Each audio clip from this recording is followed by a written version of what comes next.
Good afternoon, everyone. Welcome to the Maryland Public Service Commission's hearing. Our hearing today is to receive a briefing from the Commission's Standard Offer Service Bid Monitor Consultant and the Commission's technical staff on the conduct of the June 11, 2018 solicitations for offers for Type II SOS loads by all investor-owned utilities and Potomac Edison's residential SOS procurement results.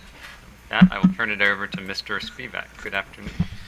Thank you, Mr. Chairman. Good afternoon, Mr. Chairman, Commissioners. Lloyd Spivak for the Commission staff. Without any further ado, the Commission staff will call James Letzelter to the stand.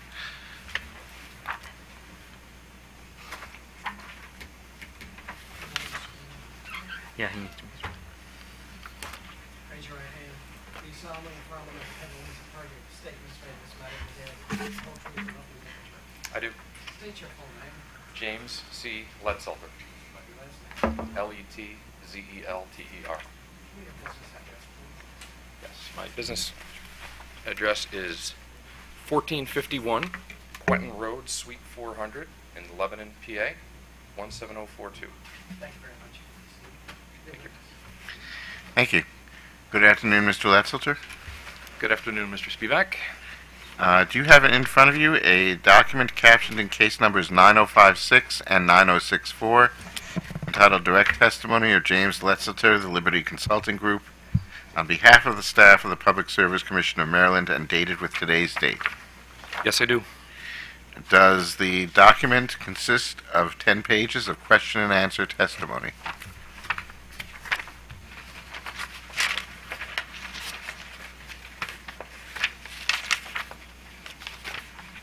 Yes, it does.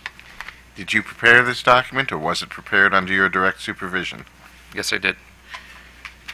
If the questions were asked to you today as they are asked in this document, would your answers be the same? Yes. Do you have any additions, deletions, or other corrections you would like to make at this time? No. And do you adopt this document as part of your sworn testimony in this proceeding? Yes, I do. Thank you. Mr. Chairman, staff requests that Mr. Letzelter's direct testimony be marked as Staff Exhibit 1, and further requests that it be admitted into the evidentiary record. All right, Staff 1 is marked and without objection admitted. Mr. Letzelter, can you please give us a brief summary of your testimony? Yes, I am with the Liberty Consulting Group, and I serve as the technical monitor overseeing the procurement for standard offer service for the 4 investor-owned utilities in Maryland. I'm also responsible for calculating the price anomaly threshold values. The most important part of my testimony today is that I recommend that the Commission accept the results of the most recent procurement that was held on June 11, 2018. There are 4 primary reasons for this. 1, the bid prices were consistent with prevailing market conditions. 2, the averages of the winning residential bid prices were below their respective price anomaly thresholds. 3, the process was performed fairly and was consistent with the RFP. 4, there was sufficient competition from suppliers. There are 8 bidders in this tranche, the same as in Tranche 4 of last year's procurement, indicating a continued healthy level of competition. There are 4 separate block winners in this tranche, also the same as last year's Tranche 4. This indicates consistent, adequate supplier diversity. Overall, there was a 5-to-1 ratio of megawatts bid to those solicited, which is in line with Tranche 4 averages over the last 4 years. So based on these findings, I recommend that the Commission accept the results of the Tranche 4 procurement, and this includes the summary of my testimony. And with that, the witness is available for cross-examination. All right, thank you. Any questions for Mr. Letzelter? Not. Thank you very much for your testimony. We appreciate it. Thank you. The Commission staff calls David Hoppick to the stand, please.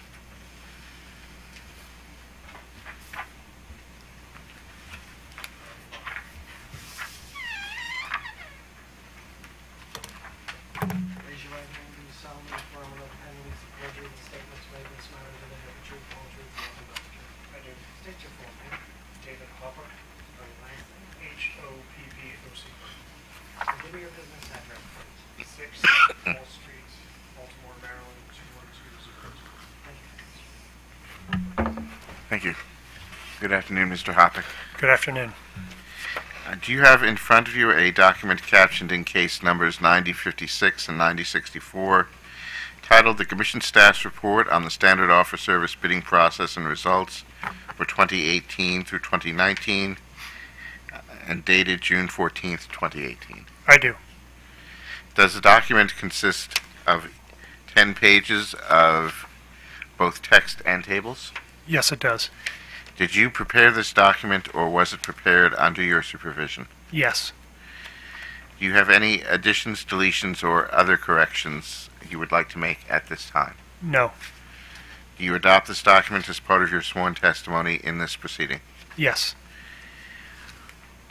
Mr. Chairman, staff requests that the Commission staff report be marked as Staff Exhibit 2, and further requests that it be admitted into the evidentiary record.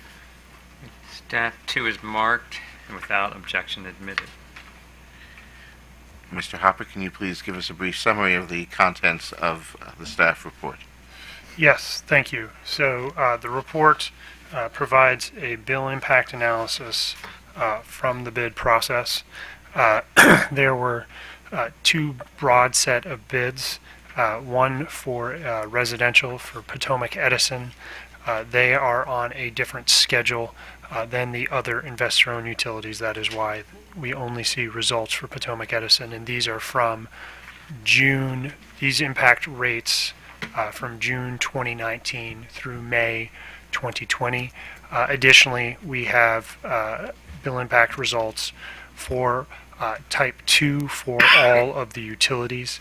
Another key difference to keep in mind between residential and Type 2 is when we do go through the bill impact analysis for residential, it is for a year-long period, so you're comparing the sum of bills for a typical customer over a year to another period, whereas for Type 2, it is for 3-month increments, so we're comparing the sum of bills over 3 months for typical customers to similar 3-month periods. I will begin with Potomac Edison. Please turn to page 2. So again, the bid impacts the price for standard offer service from June 2019 through May 2020, and what we are comparing that to are current bill impacts. So from now, June 2018 through May 2020. When we compare those two time periods for an average residential customer, on average they will see the sum of their bill over a year decrease approximately 6%, adding up a total bill for an average customer over a year. Their bill from June 2018 through May 2019 is approximately $1,461. This would be reduced, projected to be reduced approximately $101 for June 2019 through May 2020.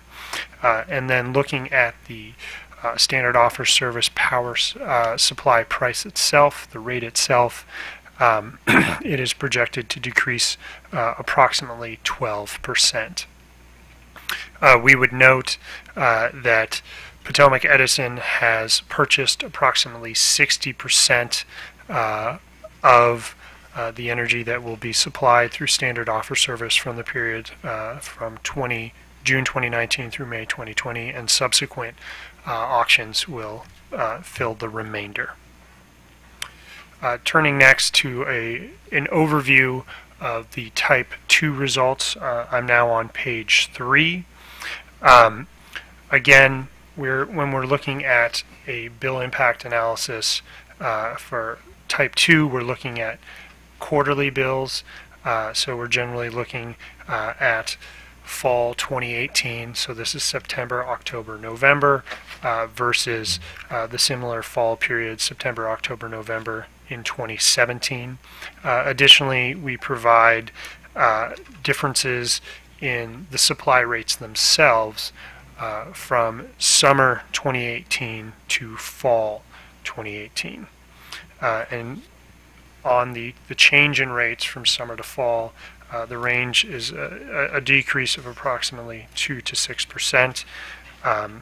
For the change in bills for 2018 fall versus 2017 fall, there's a range, and I will go through each of the utilities individually.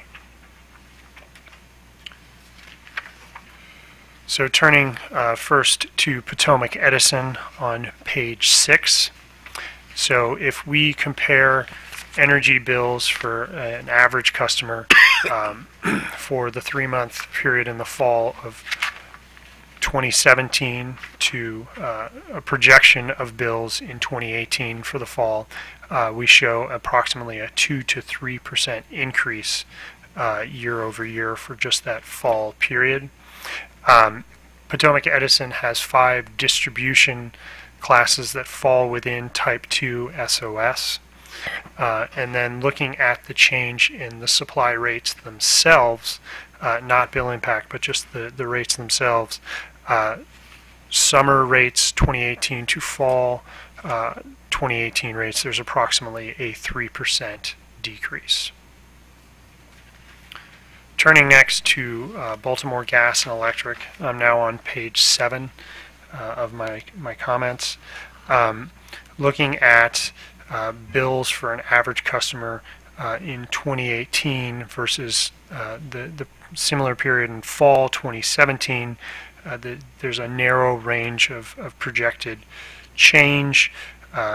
The high being approximately a 0.4% increase to a 0.5% decrease. BGE has 4 distribution classes that fall within Type II SOS rates. And then comparing summer supply rates to fall supply rates in 2018, we see a decrease in the range of 2 to 5%. Next, turning to Delmarva Power and Light on page 8. Energy bills for average customers from fall 2018 are projected to show a range of change versus the same period, fall 2017. We have one class with a decrease of projected decrease of about 6%, and another with an increase up to about 8%. We would also note that the larger Type II classes have tended to, by and large, switch to competitive supply.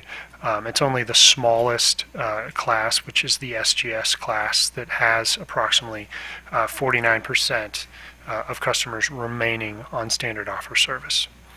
And then again, looking at supply rates for 2018 summer to 2018 fall, they decrease approximately 4 to 6%. Finally, turning to Potomac Electric Power Company, PEPCO, on page 9. Energy bills for an average customer for fall 2018, that projected value is about 0.5 to 5% increase over the same fall period in 2017. We would note that less than half of PEPCO's Type II PEPCO's distribution customers who fall within Type 2 remain on standard offer service. And then finally, supply rates, again comparing summer 2018 to fall 2018, have decreased approximately 2%. That concludes my summary, and I'd be happy to answer any questions. And the witness is available for cross-examination. Thank you. Any questions for Mr. Hoppick? Not Mr. Hoppick. Thank you for your testimony. We appreciate it. At this point, I will announce that the Commission will accept the July 11th, 2018 bid auction results and issue an order to that effect promptly. That concludes our hearing for this afternoon. We are adjourned. Thank you, Commissioners.